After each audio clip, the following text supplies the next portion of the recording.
आज ताल ठोके में इस वक्त की सबसे बड़ी खबर, नई दिल्ली लीडर्स घोषणा पत्र को सहमति मिल गई है। 37 पन्नों के इस घोषणा पत्र में 5 बार यूक्रेन का जिक्र किया गया है। इतने सारे देश, 100 से ज्यादा देश एक साथ आए हैं, एक घोषणा पत्र आ रहा है और उस घोषणा पत्र में जो है यूक्रेन युद्ध का जिक्र है। यह भी जिक्र है कि किसी भी देश की संप्रभुता को चुनौती कोई नहीं दे सकता।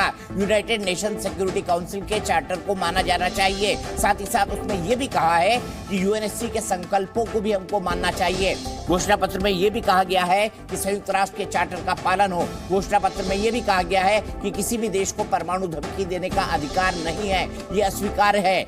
यूक्रेन के लोगों के प्रति संवेदना भी जताई गई है। तो इस पूरे के पूरे युद्ध के माहौल में और यह भी माना गया है इस युद्ध के चलते पूरे दुनिया में संकट छाया हुआ है, आर्थिक विकास की गति कमजोर हुई है। आप सोचिए इतना महत्वपूर्ण क्यों है? दुनिया का एक इतना बड़ा मुद्दा। आज रशिया के विदेश मंत्री वहां पर मौजूद है, प्रेसिडेंट नहीं आए। पुतिन साहब ने मोदी जी को फोन करके बकायदा इसकी जानकारी दी कि मैं व्यस्त हूँ, यूक्रेन युद्ध में नहीं आऊंगा, लेकिन प्रतिनिधि के तौर पर उनके यहाँ से G20 में उनके जो विदेश मंत्री हैं वो शामिल हुए।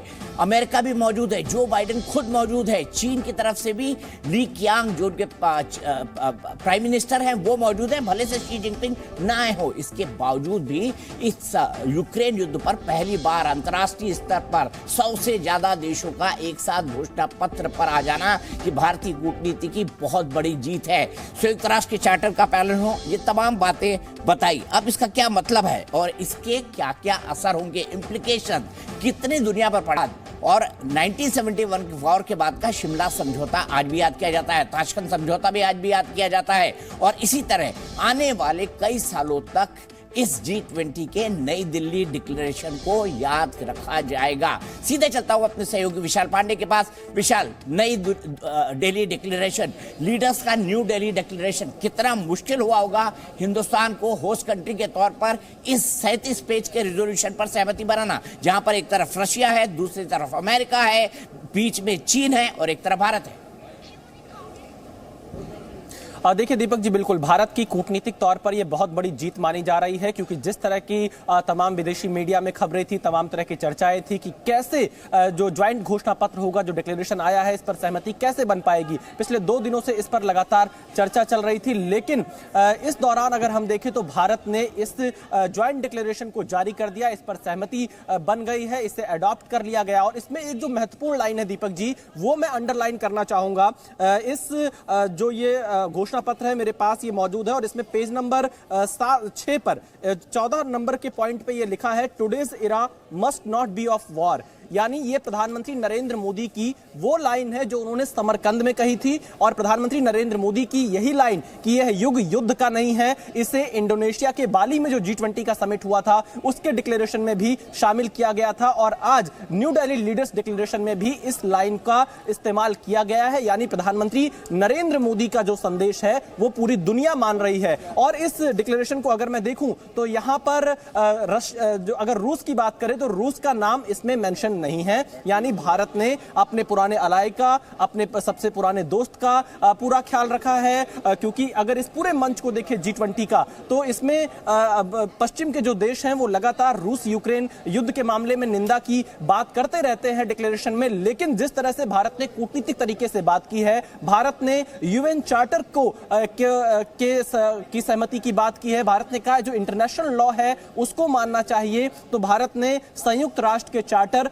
और संयुक्त राष्ट्र के नियमों का इस पूरे डिक्लेरेशन में हवाला दिया है। और अंतिम में जो सबसे महत्वपूर्ण लाइन है वो यही कि यह युग युद्ध का नहीं है, और यह लाइन प्रधानमंत्री नरेंद्र मोदी की लाइन है और इसे पूरी दुनिया स्वीकार कर रही है। क्योंकि G20 के जो सदस्य देश हैं उसमें अमेरिका भी है, रूस भी है, चीन भी है। और जिस तरह से अमेरिका पूरी यूक्रेन के साथ खड़ा हुआ है, रूस चीन एक साथ खड़े हुए दिखाई पड़ते हैं, ऐसी स्थिति में भारत पूरी तरह से तटस्थ रहा। और यही वजह है कि भारत की आवाज आज ये G20 के मंच पे सभी नेताओं ने सुनी और भारत के डिक्लेरेशन पर सहमति जताई है। दीपक जी, बहुत बड़ी बात है। और दूसरी बात, आपने कहा रूस का नाम नहीं है, लेकिन इसमें 5 बार यूक्रेन का नाम है, यानी युद्ध को टच किया गया है। और जो सबसे बड़ी लाइन जो समरकंद में प्रधानमंत्री ने कही थी, ये युग युद्ध का नहीं है, और किसी और के सामने नहीं की थी, व्लादिमीर पुतिन के सामने उन्होंने ये बात कही थी। इसका मतलब है भारतीय डिप्लोमेसी का ये डंका बजा है। और दूसरी बात पे आना चाहता हूं, इसके अलावा जो है ये भी कहा गया है कि किसी भी कीमत पर परमाणु युद्ध की धमकी नहीं दी जा सकती। यह भी कहा गया है कि यूक्रेन में मानवाधिकारों की रक्षा होनी चाहिए। तो काफी कुछ कह गया है ये डिक्लेरेशन।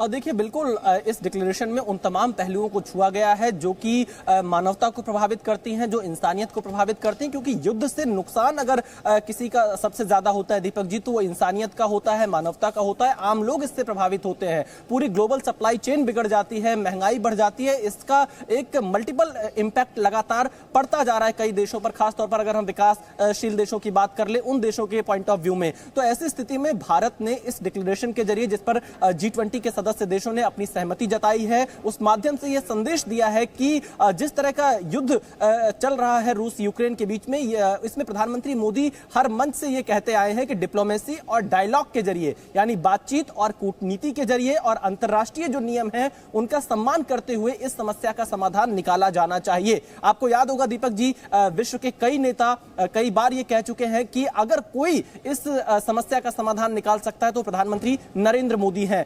इससे पहले हमने 3-4 महीने पहले कई नेताओं के बयान भी सुने थे। तो ऐसी स्थिति में पहले इंडोनेशिया के बाली में जो डिक्लेरेशन आया और आज जो ये न्यू दिल्ली डिक्लेरेशन आया है, इसमें यही बात दोहराई गई है कि यह युग युद्ध का नहीं है। तो क्या ऐसी स्थिति में इस लाइन को दुनिया मानेगी और क्या इस लाइन को वो देश मानेंगे जो युद्ध में इन्वॉल्व हैं? क्योंकि सभी देशों ने इस पर सहमति व्यक्त की है और भारत का पक्ष हमेशा से वही रहा है जिसे आज भी दोहराया गया है। जिसमें जो ये डिक्लेरेशन आया है दीपक जी, इसमें ये लिखा है कि बी रिट्रिएटेड आवर नेशनल पोजीशंस, जो भारत का रुख रहा है इस पूरे मामले पर, यूक्रेन और रूस के युद्ध के मामले में भारत ने अपने रुख को दोहराया है और भारत का रुख यही रहा है कि इस पूरी समस्या का समाधान डिप्लोमेसी और डायलॉग के जरिए होना चाहिए। यह युग युद्ध का नहीं है। शांति का संदेश भारत के प्रधानमंत्री ने हिरोशिमा में भी दिया था जब G7 का मंच था। आज G20 के भारत के मंच से भी प्रधानमंत्री ने यही संदेश दिया है। एक तरह से इस अगर डिक्लेरेशन को पढ़ें और इससे पहले समरकंद की बात कर लें या बाली की बात कर लें, तो भारत का संदेश बिल्कुल साफ है कि बातचीत, कूटनीति और अंतर्राष्ट्रीय नियमों का पालन करके ही किसी भी समस्या का समाधान किया जा सकता है। ठीक है।